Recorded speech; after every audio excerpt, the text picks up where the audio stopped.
How is everyone feeling about Donald Trump officially being under arrest? That guy from Home Alone too? Wow, just goes to show you really never can tell.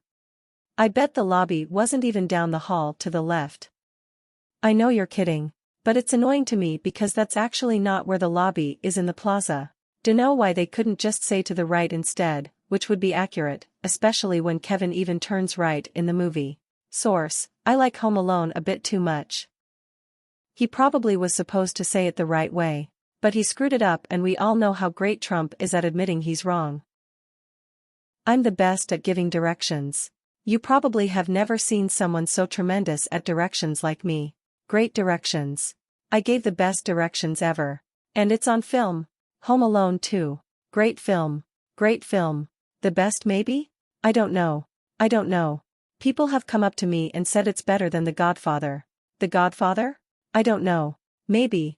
You know, people tell me that a lot. So I don't know. It probably is, you know?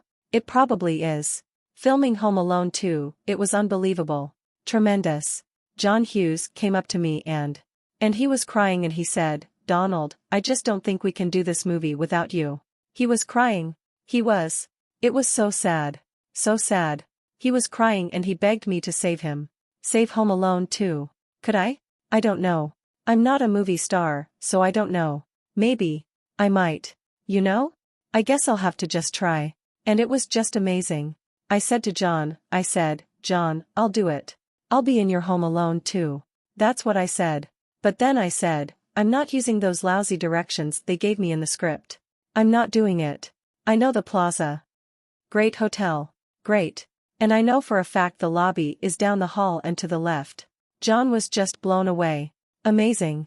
Amazing experience, saving Home Alone 2. Best film, maybe ever. Get that voice out of my head, you sorcerer. Isn't he from that Mac Miller song? No, he was that guy who fought with Vince McMahon on the WWE that one time. The guy who sued the NFL for being a monopoly, won, and only got $1?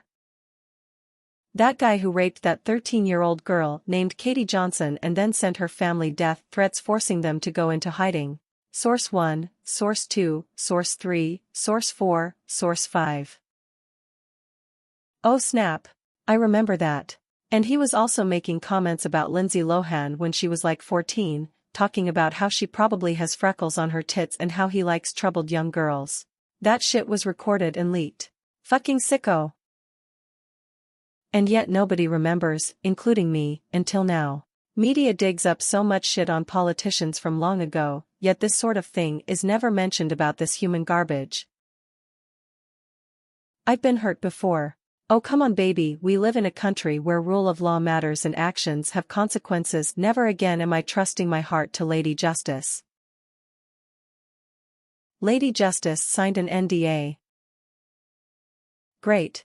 Now let's start going after all politicians and other government officials. Wait until he actually faces any consequences before scaring our elected officials, otherwise they'll do everything they can to prevent it. This is actually why the Trump thing is pretty much unprecedented. Historically they have rarely gone after each other for anything, because if we really wanted to we could put most all of them in prison for one thing or another. Annoyed Donald Trump is back in the news. Honestly asking here, has there been a point in the last 8 years where he wasn't in the news? Edit. Sup dudes, I'm not saying he has been the headline for every outline every day. My point is I see an article focused around him or relating to him almost daily. I'm in Europe, so admittedly I'm not sure how it's been in the US. But it's more that you could finally avoid him if you wanted to. He was banned from social media platforms, which drastically reduced clickbait articles about him. And aside from his role in the uprising at the White House, he wasn't a top story very often, and it felt like there were many consecutive weeks, if not months, where he was nothing more than an afterthought thrown into the odd piece here and there. It was nice for all the noise to go away so we could start concentrating on the signal again. Apology, capital, not White House. Poor error on my part. I just wish more people understood that he's being charged for things that he did before he became president, for using campaign money as his own piggy bank, something politicians are frequently accused of, but rarely seem to be held accountable for. Of course, I don't expect anyone to change their opinion of the man or their potential vote. That ship has long sailed. We have better information now, and I was wrong. Per the indictments, the hush money payments continued through 2017. I thought all the stuff with Cohen's trial happened before then. Apparently covering up evidence of a crime as a business expense is frowned upon. IIRC, the charge isn't for using campaign funds. The problem is if you use money to pay for something for the benefit of your campaign, it has to be accounted for, and if it wasn't accounted for, that's a campaign finance violation. Let's wait and see what all the other charges are, but that specific charge likely won't lead to anything more than a fine. More specifically, it's falsifying the records by marking them incorrectly to hide them, and the charges were upgraded to felonies because they were falsified in order to hide or further another crime, presumably the campaign finance crime, which would likely be federal. I couldn't care less about this one. What I would like to see him get arrested for is the phone call he made to GA officials telling them to find him votes. I'm with you here. He should be tried for all crimes, but I really wish they'd actually nail him for the really egregious ones. Hopefully these crimes will remove him from the category of no prior convictions when it comes to sentencing for the really egregious crimes. Trump has committed far more egregious and illegal acts, and paying off Stormy Daniels seems like such a minor offense. But when you consider the timing of the payoff and how close the election was, he very likely would have lost the election if the news had come out at the time. So this stupid crime had a huge impact.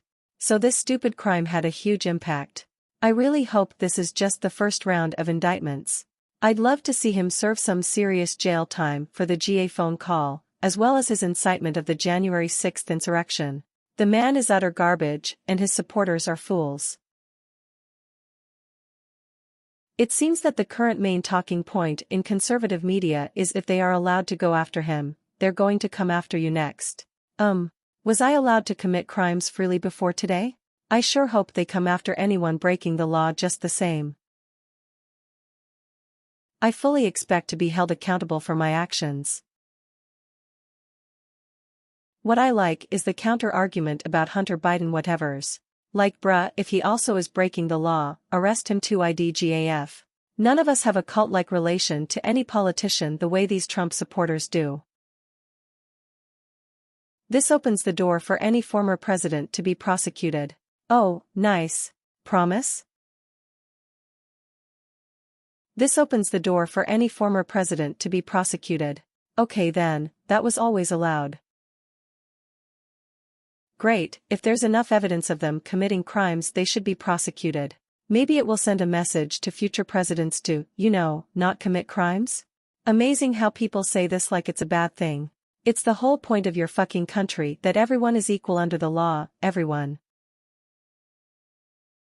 They say it as a scare tactic, thinking that the way they're obsessed with Trump is the way everyone else is with ex-president. I saw one on Twitter who tried to use the argument, well, how would you react if Obama was arrested? I'm at a local bar where 99 days out of 100 the TV is on Fox News. Today it's on FKN Jeopardy. The other days it's usually just off. No one is watching, at all. Time to find a new bar, my dude. Who the hell plays Fox News 24/7 at bars? People are there to get drunk, not listen to Muppets. I'd be annoyed as shit if they played CNN or MSNBC too. That's just weird as hell. Nobody is above the law. That's what we are told, now it's time to prove it. Unless you are rich, famous, an athlete, hold a position of power, or know the right people. But other than that, no one is above the law. Yeah, the reality is there are people above the law. People with enough money to own the bogus legal system. Thanks for watching this video. Hit the bell next to subscribe so you never miss a video. Like, comment and subscribe if you are new on the channel.